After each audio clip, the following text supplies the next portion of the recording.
அனைவருக்கும் வணக்கங்க. ஓம் சரவண பவ. நான் டிரைவர் அருணோட மிஸ்ஸஸ்ங்க. நான் எங்கேயும் டிரைவர் அருணோட மிஸ்ஸஸ்ன்னு மென்ஷன் பண்ணதில்லை. எங்கள் அப்பாவோட நேம் தான் போட்டுட்ருக்கேன்.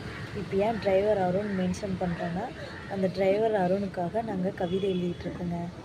எல்லா டிரைவருக்கும் தான் எழுதுறேங்க. இருந்தாலும் என்னோடய இன்ஸ்பிரேஷன் வந்து என்னோடய அருண் ஹஸ்பண்ட் தாங்க. எல்லோரும் கவிதை எழுதுகிறாங்க. இருந்தாலும் நாங்கள் வந்து 100 கவிதை வந்து கம்ப்ளீட் பண்ணியிருக்கோம். அதை வந்து 2026 ஜனவரி 1 அன்றைக்கி பப்ளிஷ் பண்ணலான்னு இருக்கோங்க. உங்களோட ஆதரவு வந்து எங்களுக்கு தேவைங்க.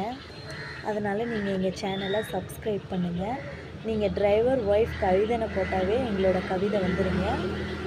நாங்கள் யூடியூப்பில் வந்து 53 கவிதை தான் அப்லோட் பண்ணியிருக்கோம்.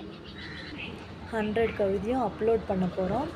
ஏன் திடீரென்னு டிரைவருக்குன்னு கவிதை எழுதுனேன்னு தோணுச்சுன்னா, ஏன்னா டிரைவருக்குன்னு ஒரு மதிப்பே கிடைக்கிறது இல்லைங்க.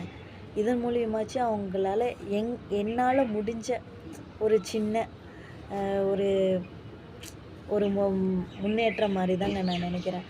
அது இல்லாமல் என் ஹஸ்பண்ட் அதில் படுற கஷ்டத்தையும் நான் பார்த்துக்கிட்டு இருக்கேங்க. அதனால் அவருக்காக தான் எனக்கு கவிதை எழுதணும்னு தோணுச்சுங்க. அதனால் 100 கவிதை எழுதியிருக்கேங்க.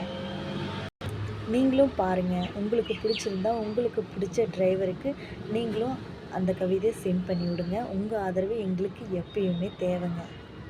அது மட்டும் இல்லாமல் நீங்களும் இந்த மாதிரி கவிதை ட்ரை பண்ணுங்கள். எத்தனை நாள் தான் அடுத்தவங்க எழுதுகிற கவிதையை நம்ம எடுத்து ஸ்டேட்டஸாக வைக்கிறது? நம்ம கவிதை எழுதி நம்ம ஸ்டேட்டஸாக வைக்கிறது இல்லையா? நம்ம கவிதையும் 4 பேர் அவங்க ஸ்டேட்டஸில் வச்சா நம்மளுக்கு ஒரு சந்தோஷந்தாங்க. நான் ஒர்க்குக்கு எதுவும் போகலைங்க. ஹவுஸ் ஒய்ஃப் தான்.